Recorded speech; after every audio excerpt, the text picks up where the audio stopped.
Government അധികാരത്തിൽ വന്ന് ഒരു മാസത്തിനകം, ഇപ്പൊ 2 മാസമല്ലേ ആയുള്ളൂ, ഒരു മാസത്തിനും ഉണ്ടായതാണ്. ഇപ്പൊ എൽനിനോ ഒരു പ്രഡിക്ഷൻ ഉണ്ടായിരുന്നു, പക്ഷെ ഇത്രയും മഴ കുറയുമെന്ന് ആർക്കും അറിയില്ല. ഇത്രയും ജലശേഖരം നമ്മുടെ സംഭരണികളിൽ കുറയുമെന്ന് കരുതിയില്ല. പിന്നെ ഓപ്പൺ മാർക്കറ്റിൽ വൈദ്യുതി കിട്ടാതിരിക്കുമെന്ന് കരുതിയില്ല. ഇത് അക്രോസ് ദ കൺട്രി ഈ വിഷയമുണ്ട്. അപ്പൊ എല്ലാവരും ഈ ഓപ്പൺ മാർക്കറ്റിലേക്ക് പോയി അവർ ചോദിക്കുന്നതിലേക്ക് വാങ്ങിച്ചുകൊണ്ടിരിക്കുകയാണ്. ഇപ്പൊ തന്നെ ഞങ്ങള് 5.96 രൂപയ്ക്ക് 200 മെഗാവാട്ട് ഓപ്പൺ മാർക്കറ്റിൽ നിന്ന് വാങ്ങി. ഇപ്പൊ 200 മെഗാവാട്ട് കൂടി ഇതിനേക്കാൾ കുറഞ്ഞ നിരക്കിൽ വാങ്ങിക്കാനുള്ള ശ്രമം നടത്തുകയാണ്. ഒരകത്തുമ്പോൾ വാഴ വെട്ടാൻ പോയില്ല നമ്മള്. അപ്പൊ വലിയ എമൗണ്ടിൽ മേടിച്ചില്ല. അപ്പോഴും ഇവര് 14 രൂപയ്ക്ക് വരെ വൈദ്യുതി മേടിച്ചു. മനസ്സിലായ? ഞാനിപ്പോ ഈ അദാനി ഇതൊന്നും ഞാൻ സാധാരണ പറയാറില്ല. ആ വൈദ്യുതി കരാറ് റദ്ദ് ചെയ്തിട്ട് അദാനി കമ്പനിക്കാണ് കൊടുത്തത് വൈദ്യുതി. അവരെ നിന്നാണ് പിന്നെ വൈദ്യുതി മേടിച്ചത്. എന്തുകൊണ്ടാണ് അന്നത്തെ വൈദ്യുതി കരാറ് റദ്ദ് ചെയ്തതെന്ന് ഇതുവരെ പഴയ മുഖ്യമന്ത്രി ഇപ്പോഴത്തെ പ്രതിപക്ഷ നേതാവും പറഞ്ഞിട്ടില്ല. അന്നത്തെ വൈദ്യുതി മന്ത്രിയും പറഞ്ഞിട്ടില്ല. ആ വൈദ്യുതി കരാർ ഈ ആര്യാടൻ മുഹമ്മദിന്റെ കാലത്തുണ്ടാക്കിയ ദീർഘകാല വൈദ്യുതി കരാറിൽ വിജിലൻസിന്റെ നോംസിന് ലംഘനം ഉണ്ടായിരുന്നു. 1 മാസത്തെ കാലയളവിൽ 2 തുകയ്ക്ക് കരാർ ഉണ്ടാക്കുകയാണ് ചെയ്തത്. അന്നത്തെ ഊർജ്ജ സെക്രട്ടറിയും മറ്റും അതിനെതിരെ നോട്ട് എഴുതിയിട്ടുണ്ട്. AG-ക്ക് ആ നോട്ട് പോയിട്ടുണ്ട്. 2, റെഗുലേറ്ററി കമ്മീഷൻ ആ കരാർ അനുമതി നൽകിയില്ല. അതുകൊണ്ടാണ് ആ കരാർ റദ്ദാക്കേണ്ടി വന്നത്. 8 കൊല്ലം കഴിഞ്ഞിട്ടാണ് കരാറ് നടപ്പിലാക്കി. 8 കൊല്ലം. പിന്നെ ഞാൻ ചെയ്യട്ടെ, റെഗുലേറ്ററി കമ്മീഷനിൽ ആരൊക്കെയായിരുന്നു അംഗങ്ങൾ? പേര് പറയിപ്പിക്കണം. അല്ലല്ല, പേര് പറയിപ്പിക്കണം. അംഗങ്ങൾ അതിൽ ആരൊക്കെയായിരുന്നു അംഗങ്ങള്? CPM-ന്റെ വളരെ പ്രധാനപ്പെട്ട നേതാക്കളായിരുന്നു അതിൻ്റെ അകത്ത് അംഗങ്ങൾ, ആ റെഗുലേറ്ററി കമ്മീഷനിലെ അംഗങ്ങൾ. മനസ്സിലായി? എന്നിട്ട് പ്രൊസീജിയറൽ മിസ്റ്റേക്ക് ഉണ്ടെന്ന് 8 കൊല്ലം കഴിഞ്ഞ് കണ്ടുപിടിച്ചിട്ട് നേരെ അത് റദ്ദാക്കിയിട്ട് 8 രൂപ തൊട്ട് 14 രൂപ വരെ വൈദ്യുതി മേടിക്കുകയാണ്. അദാനി കമ്പനിയുടെ എന്താണ് മേടിച്ചത് ആദ്യം? അല്ല, നോക്കാം, നമ്മളത് പരിശോധിച്ചുകൊണ്ടിരിക്കുകയാണ് എല്ലാവരും. ഇപ്പൊ നമുക്ക് ഇതിനൊരു പ്ലാൻ ഉണ്ടാക്കി നമ്മൾ ഇത് ചെയ്യാൻ വേണ്ടിയിട്ടല്ലേ ചെയ്യുന്നത്. യഥാർത്ഥത്തിൽ ഇതാണ് സംഭവം. ക്ലിയർ ആയില്ലേ? ഇനി ചോദിച്ചു അടുത്തത്.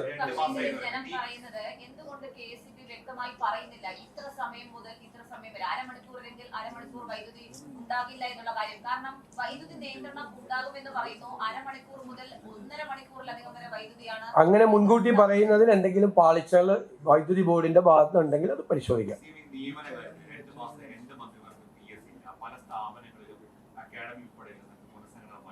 ഞാൻ 2 മാസമല്ലേ ആയുള്ളൂ. എല്ലാ ഗവൺമെന്റുകളും അവരുടേതായ റീസണബിൾ സമയം എടുക്കാറുണ്ട്. ഇപ്പോൾ ഞങ്ങൾ കൊച്ചിൻ എയർപോർട്ട് പുനഃസംഘടിപ്പിച്ചു, അതുപോലെ കണ്ണൂർ എയർപോർട്ട് പുനഃസംഘടിപ്പിച്ചു, ഞങ്ങൾ പ്ലാനിംഗ് ബോർഡ് പുനഃസംഘടിപ്പിച്ചു. അല്ലെങ്കിൽ ഓരോന്ന് ചെയ്ത് വരുവാണ്. അതെല്ലാം വളരെ പെട്ടെന്നുണ്ടാവും.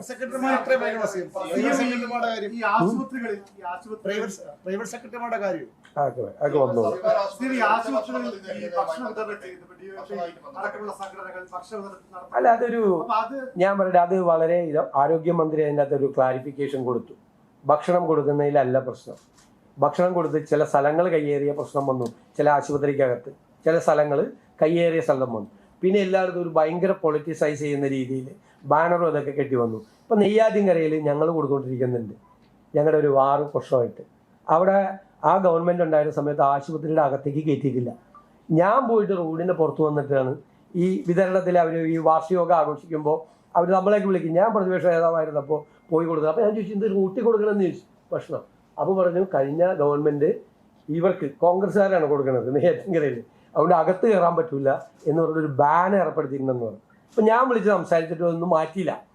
അപ്പം ഞാൻ പറഞ്ഞ റോഡരികിൽ അപകടകരമാണ്, ആളുകൾ ഒന്നിങ്ങനെ കൂടി നിൽക്കുന്നത്. ഞാൻ പോയപ്പോൾ എനിക്കൊരു വല്ലാത്ത വിഷമം തോന്നി. പക്ഷെ അവർ കൊടുക്കുന്നുണ്ട്. ഇപ്പോൾ DYFI ഭക്ഷണം കൊടുക്കുന്നതിന് അഭിനന്ദിക്കുന്ന ആളാണ് ഞാൻ. ഭക്ഷണം കൊടുക്കുന്നതിൽ ഒരു വലിയ നല്ല കാര്യമല്ലേ കൊടുക്കുന്നത്, അതിനെന്താ തെറ്റ്? ഭക്ഷണം കൊടുക്കുന്നതിൽ ഒരു തെറ്റുമില്ല. അതൊരു യുവജന സംഘടന അത് ചെയ്യുന്നത് നല്ല കാര്യമാണ്. ഞാൻ അവരെ അഭിനന്ദിക്കുകയും ചെയ്യുന്നുണ്ട്. ബാക്കിയുള്ളവർ കൂടി അത് മാതൃകയാക്കി അത് ചെയ്യേണ്ട ഒരുപാട് ആളുകൾ അത് ചെയ്യുന്നുണ്ട്. പക്ഷെ ചെയ്യുമ്പോൾ നമ്മളൊന്ന് ഈ സ്ഥലമൊക്കെ ആശുപത്രിയിലൊക്കെ കയ്യേറി ചെയ്യരുത്. അവിടെ പോയി ഇത് വല്ലാതെ പൊളിറ്റിസൈസ് ചെയ്യരുത്. അതൊക്കെ നോക്കണം. പിന്നെ നമ്മൾ ഒരു കുറേ സംഘടനകളൊക്കെ സ്റ്റേറ്റ് വൈറ്റ് ചെയ്യുമ്പോൾ താഴെ തട്ടിലുള്ളവർ ചിലപ്പോൾ മുകളിലുള്ളവർ പറഞ്ഞ് കേൾക്കാതെ ഓവറായിട്ടൊക്കെ ചിലപ്പോൾ ചെയ്യണ കാര്യം. ഭക്ഷണം കൊടുക്കുന്നതിനൊന്നും എതിരായിട്ടുള്ള ഒരു സ്റ്റാൻഡ് ഗവൺമെൻറ് എടുക്കില്ല. ആരോഗ്യമന്ത്രി അത് വളരെ വ്യക്തമായിട്ട് പറഞ്ഞിട്ടുണ്ട്. പറഞ്ഞപ്പോൾ അത് അദ്ദേഹം ഇതാണ് അദ്ദേഹം ഉയർത്തിക്കാട്ടിയത്. അദ്ദേഹം അത് ക്ലാരിഫൈ ചെയ്തും ചെയ്തു. പ്രശ്നം ഭക്ഷണം കൊടുക്കുന്നതിനൊന്നും ഞങ്ങളെതിരായിട്ടുള്ളൊരു നിലപാടും ഈ ഗവൺമെൻറ് സ്വീകരിക്കില്ല. കൊടുക്കുന്നവർ കുറച്ചുകൂടി ശ്രദ്ധിച്ചും ഭംഗിയായിട്ടും ചെയ്ത് ആളുകൾ ഇത് കൊടുത്താൽ അവർക്ക് വലിയ സന്തോഷവും കൊടുക്കുന്നത് നല്ല കാര്യമാണ്. ഒരു തെറ്റുമില്ല. ഇന്നലെ കോൺഗ്രസ് ഇന്നലെ കോൺഗ്രസ്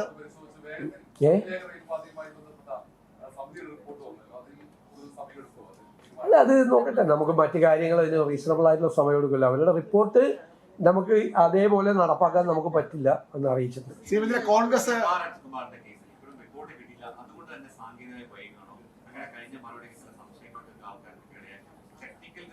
ഞാൻ പറയുന്നത് ഇതെല്ലാം ഇതിൻ്റെ കാര്യങ്ങൾ അറിയാതെ നടത്തുന്ന വാർത്താ പ്രചരണങ്ങളാണ്, തെറ്റായ കാര്യമാണ്.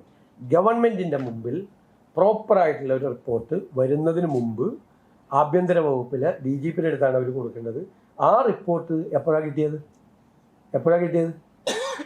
എന്താണ്? കഴിഞ്ഞ ആഴ്ച അത് DGP പരിശോധിച്ച് അത് ആഭ്യന്തര വകുപ്പ് മന്ത്രിയുടെ മുമ്പിൽ വരും. ഞങ്ങൾ ആലോചിച്ച് ആ കാര്യത്തിൽ എന്ത് നടപടി ചെയ്യുന്നുണ്ട്. ഒരു ഡിലേയും വന്നിട്ടില്ല. അതിൻ്റെ ഇടയിൽ ആ അജിത് കുമാറിന് പ്രൊമോഷൻ കൊടുക്കാൻ വേണ്ടിയിട്ട് മനഃപൂർവ്വമായിട്ട് ഞങ്ങൾ വൈകി. ഞങ്ങൾക്ക് എന്താ അജിത് കുമാറായിട്ട് ബന്ധം? ഞാനല്ലേ ഏറ്റവും കൂടുതൽ അദ്ദേഹത്തെ വിമർശിച്ച ആൾ. എൻ്റെ പേരും എൻ്റെ പടമൊക്കെ വെച്ചിട്ട് കൊടുക്കുക, അജിത് കുമാറിനെ രക്ഷപ്പെടുത്താൻ വേണ്ടി ഞാൻ ഇറങ്ങിയെന്നൊക്കെ പറഞ്ഞു. അടിസ്ഥാനരഹിതമായി എത്രമാത്രം വാർത്തകളാണ് വന്നത്. ഇനി ഒരു കാര്യം കൂടി, ഇപ്പം ഏതായാലും ഇത്ര നിങ്ങൾ ചോദിക്കാത്തവരെന്ന് അങ്ങോട്ട് പറയാം. ഞാൻ ചോദിക്കുമെന്ന് വിചാരിച്ചിട്ട് നിങ്ങളാരും മിണ്ടുന്നില്ല. CMDRFനെ കുറിച്ച് വ്യാപകമായ പ്രചരണം നടന്നു. CMDRF അഴിമതിയാണ്. കഴിഞ്ഞ ഗവൺമെൻറ്റിൻ്റെ കാര്യത്തിൽ ഒന്നും ചെയ്യുന്നില്ല. മുൻ സർക്കാരിൻ്റെ കാലത്ത് 18/5/2021 വരെയുള്ള കുടിശ്ശിക എത്രയായിരുന്നു അറിയാം? അപേക്ഷകളുടെ 34,661. CMDRFിലേക്ക് ചികിത്സിക്കാൻ അപേക്ഷ കൊടുത്താൽ ഡിലേ വരുമായിരുന്നു. 6 മാസവും 6 മാസത്തിൽ കൂടുതൽ ഡിലേ പിണറായി സർക്കാർ ഇരുന്ന കാലത്തും വരുമായിരുന്നു. ഞങ്ങൾ വന്നതിന് ശേഷം 2 മാസമല്ലായിരുന്നു. ഞങ്ങൾ വന്നതിന് ശേഷം ആ 34,661 അപേക്ഷയിൽ 11,174 ക്ലിയർ ചെയ്തു. ഈ വേഗത്തിൽ ചെയ്തു. ഈ സർക്കാരിൻ്റെ കാലത്ത് പുതിയ അപേക്ഷ കിട്ടിയിട്ടുണ്ട് 23,653. അതിൽ ഞങ്ങൾ 9,726 ചെയ്തു. അപ്പോൾ ഏകദേശം 21,000-ഓളം അപേക്ഷകൾ 2 മാസം കൊണ്ട് ഈ ഗവൺമെൻറ് ക്ലിയർ ചെയ്തു. ഞങ്ങൾ വന്നൊന്നും ഇരുന്നേ ഉള്ളൂ. എന്നിട്ട് പറയുകയാണ് CMDRF എല്ലാം കെട്ടിക്കിടന്നിരുന്ന കഴിഞ്ഞ ഗവൺമെൻറ് കാലത്താണ്. ഞാൻ പറയും, എന്തിനാണ് ഇങ്ങനെ ദ്രോഹിക്കുന്നത്? തെറ്റായ വാർത്തകൾ കൊടുത്ത്. ഇനി ആകെ ജനങ്ങൾക്ക് അനുവദിച്ച ചികിത്സാ തുക 24,15,00,000 രൂപ ഇപ്പോൾ കൊടുത്തു കഴിഞ്ഞു. ഓരോ ദിവസവും ചെയ്തുകൊണ്ടിരിക്കുകയാണ്. അത് സ്പീഡാക്കാൻ സ്റ്റാഫ് മറ്റതെല്ലാ സംവിധാനവും ചെയ്തുകൊണ്ടിരുന്നത്. പിന്നെ അടിയന്തരമായിട്ട് ചില കളക്ടർമാർ അല്ലെങ്കിൽ ചില ജനപ്രതിനിധികൾ ശ്രദ്ധയിൽപ്പെടുത്തുന്ന കാര്യത്തിൽ നമുക്ക് അക്ഷയ കേന്ദ്രങ്ങൾ വഴി ഇപ്പോഴും വന്നുകൊണ്ടിരിക്കുകയാണ്. നമ്മൾ ചിലപ്പോൾ പെട്ടെന്ന് ഡിസിഷൻ എടുക്കേണ്ടി വരും ചില കാര്യത്തിൽ. ഇപ്പോൾ വയനാട് മരണമടഞ്ഞ ആളുകൾക്ക് വേണ്ടിയിട്ട് പെട്ടെന്ന് തീരുമാനം മന്ത്രിസഭയിൽ കൊണ്ടുപോയി എടുത്തു.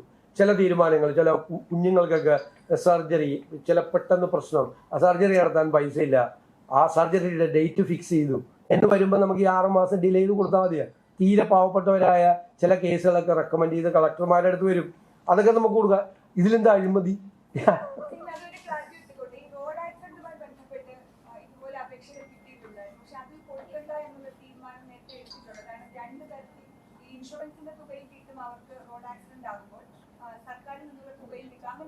അത് നേരത്തെ തീരുമാനിച്ചതല്ലേ? നേരത്തെ തീരുമാനിച്ച കുറേ മാനദണ്ഡങ്ങളുണ്ട്. അതൊക്കെ നമ്മൾ പരിശോധിക്കും. നമുക്ക് കാലാനുസൃതമായ മാറ്റങ്ങൾ വരും. You were part of the Jantar Mandir protest yesterday. There was forceful removal of LOP and other MPs. Yes. Your reaction on that, and did cabinet discuss it? Your reaction on that? Reaction. We have deplored the action initiated by the Delhi police with the support of the central government. Day before yesterday, the same thing has happened in the Jantar Mandir road. The police brutally attacked the students, those who participated in the agitation. This agitation is representing the entire students of India. Many students committed suicide. So we tried to bring this matter before the parliament yesterday, but it was not allowed.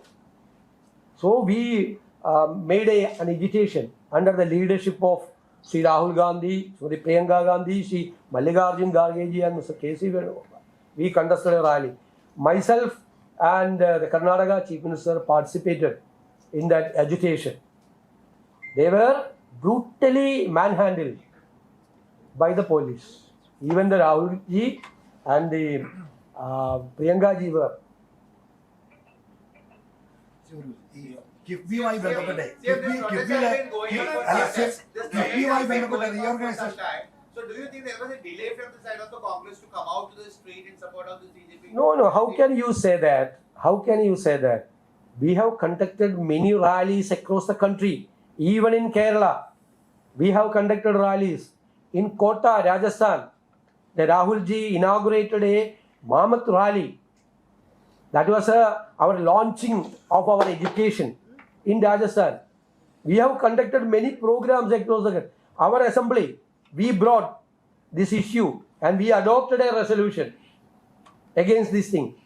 We have started already. And even in the agitations, we have supported them. Rahul ji himself arranged the doctor to Wangchuk. He arranged everything in the hospital. He personally intervened in this matter. കിഫ്ബിയുമായി ബന്ധപ്പെട്ട് ഈ KIIFB reconstitute ചെയ്യാനായിട്ടുള്ള ഒരു പഠനം നിയോഗിച്ചല്ലോ. പക്ഷേ ഈ കിഫ്ബിയുമായി ബന്ധപ്പെട്ട് വരുന്ന മുൻകാലത്തെ അഴിമതി അല്ലെങ്കിൽ അവിടെ നടന്ന ക്രമക്കേട് അതേപ്പറ്റി ഒരു അന്വേഷണം പ്രഖ്യാപിക്കാൻ എന്താ സർക്കാർ വൈകുന്നത്? ഞങ്ങൾ ചെയ്യുന്നത് ഒരു ടെക്നിക്കൽ കമ്മിറ്റി വെച്ചിരിക്കുകയാണ്. ഇതിൻ്റെ എക്സ്പേർട്സിന്, ഫിനാൻഷ്യൽ എക്സ്പേർട്സിനെ വെച്ചുകൊണ്ടുള്ള കമ്മിറ്റി വെച്ചിരിക്കുകയാണ്. Let them submit the report. അവരൊരു റിപ്പോർട്ട് സബ്മിറ്റ് ചെയ്തിട്ട് ആ റിപ്പോർട്ടിൻ്റെ അടിസ്ഥാനത്തിൽ അവിടെ എന്താണ് സംഭവിച്ചിരിക്കുന്നത് എല്ലാം പരിശോധിക്കട്ടെ. അതിനിടയിൽ കുറേ വർക്കുകൾ, ഓൺഗോയിങ് വർക്കുകൾ നടക്കുന്നുണ്ട്. അതെല്ലാം ഞങ്ങൾ പ്രത്യേകമായി പരിശോധിക്കുന്നുണ്ട്. ആ വർക്കുകളെ ബാധിക്കാതെ ആ വർക്ക് ചെയ്തു തീർത്ത ആളുകൾക്ക് പണം കൊടുക്കുന്നത് ഉൾപ്പെടെയുള്ള കാര്യങ്ങൾ ഞങ്ങൾ പ്രത്യേകമായ പരിശോധന നടത്തി വേണ്ട തീരുമാനങ്ങൾ എടുക്കാം. വികസന പ്രവർത്തനങ്ങളെന്നും അത് ബാധിക്കാൻ പാടില്ല. വന്ന ഉടനെ നമ്മൾ എല്ലാവർക്കും എതിരായി അന്വേഷണവും മറ്റൊന്നുമല്ലല്ലോ. നമ്മുടെ മുമ്പിൽ കൃത്യമായിട്ടുള്ള അഴിമതി നടന്നു വന്നോ, ക്രമക്കേടുകൾ നടന്നു വന്നോ, നമ്മുടെ മുമ്പിൽ പ്രോപ്പറായിട്ട് റിപ്പോർട്ട് വരുമ്പോഴല്ലേ. അതായത് ആളെ പിടിക്കണം, ഇയാളെ പിടിക്കണം എന്ന് പറഞ്ഞ ആരുടെയും മുമ്പിൽ ആരുടെയും പുറകെ ഓടുന്ന ഒരു സർക്കാരല്ല ഇത്.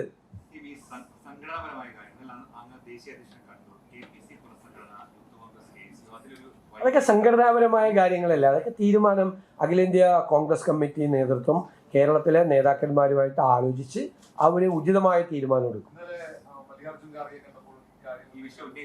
നിങ്ങൾ റിപ്പോർട്ട് ചെയ്തെന്ന് കണ്ടു. ഞാനിങ്ങനെ അദ്ദേഹമായിട്ട് ഇതെല്ലാം കൂടിയാലോചന നടത്തിയെന്ന്. ഞാൻ അദ്ദേഹത്തെ ബർത്ത്ഡേ ഗ്രീറ്റിംഗ്സ് പറയാൻ വേണ്ടി പോയതാണ്. അദ്ദേഹത്തെ ബർത്ത്ഡേ ഗ്രീറ്റിംഗ്സ് നടത്തി. അല്ലല്ല, അതിപ്പോൾ ഞാൻ എങ്ങനെ പോകണം, ഏത് രീതിയിൽ ബർത്ത്ഡേ ഗ്രീറ്റിംഗ്സ് നടത്തണമെന്നുള്ള അനുവാദമെങ്കിലും എനിക്കിതാ. അതുകൂടി നിങ്ങൾ തീരുമാനിക്കില്ലേ. ഇന്നലെ അവിടെ സമര ദിവസമല്ല. ഇന്നലെ അവിടെ ഉച്ച കഴിഞ്ഞിട്ട് ഞാൻ പ്രധാനപ്പെട്ട നേതാക്കളെ കാണാറുണ്ട്. പോകുമ്പോൾ അവരായിട്ടുള്ള അപ്പോയിൻമെന്റ്സ് എല്ലാം ഇന്നലെ എടുത്തിരുന്നു. പ്രധാനപ്പെട്ട നേതാക്കളെ കാണാൻ, കോൺഗ്രസ് നേതാക്കന്മാരെ കാണാൻ മാത്രമല്ല, ഡൽഹിയിൽ വേറെ ഒരുപാട് ആളുകളെ കണ്ട്. ഡൽഹിയിൽ ഒരുപാട് കാര്യങ്ങൾ ഇന്നലെ ചർച്ച ചെയ്തു. ഡൽഹിയിലെ കേരള ഹൗസിൻ്റെ കാര്യം, കപൂർത്തല പ്ലോട്ടിൻ്റെ കാര്യം, മറ്റ് പ്രശ്നങ്ങൾ, ഒരുപാട് കാര്യങ്ങൾ ഇന്നലെ ഡിസ്കസ് ചെയ്ത് കുറേ കാര്യങ്ങൾ കൂടി തീരുമാനങ്ങൾ എടുത്തിട്ടുണ്ട്. പ്രാഥമികമായ തീരുമാനങ്ങൾ അത് സ്റ്റേറ്റിൽ വന്നിട്ടുള്ള ആ കാര്യങ്ങൾ കൂടിയാണ് പോയത്. നമ്മുടെ ഒരുപാട് വിഷയങ്ങൾ അവിടെയുണ്ട്. ഇന്നലെ ഉച്ച കഴിഞ്ഞിട്ട് സമരങ്ങൾ നടന്നതുകൊണ്ട് എല്ലാവരുമായിട്ടും കൂടിക്കാഴ്ച. എനിക്ക് ഇന്ന് ക്യാബിനറ്റ് ഉള്ളതുകൊണ്ട്, ഇല്ലെങ്കിൽ ഞാനും ഇന്നലെ ജയിലിൽ പോവില്ല. അത് ഞാൻ ക്യാബിനറ്റ് ഉള്ളതുകൊണ്ട് തിരിച്ച് എൻ്റെ ഫ്ലൈറ്റ് 8 മണിക്കാണെന്ന് അറിയാവുന്നതുകൊണ്ട് ശ്രീ രാഹുൽ ഗാന്ധി തന്നെ എന്നോട് പറഞ്ഞാൽ ഫ്ലൈറ്റിൻ്റെ സമയമായി പോകാം. ഞാൻ കേരള ഹൗസിൽ നിന്ന് എയർപോർട്ടിൽ എത്തുമ്പോഴാണ്. അപ്പോഴും ഞാൻ ഇതിൻ്റെ ഡീറ്റെയിൽസ് അറിയില്ല.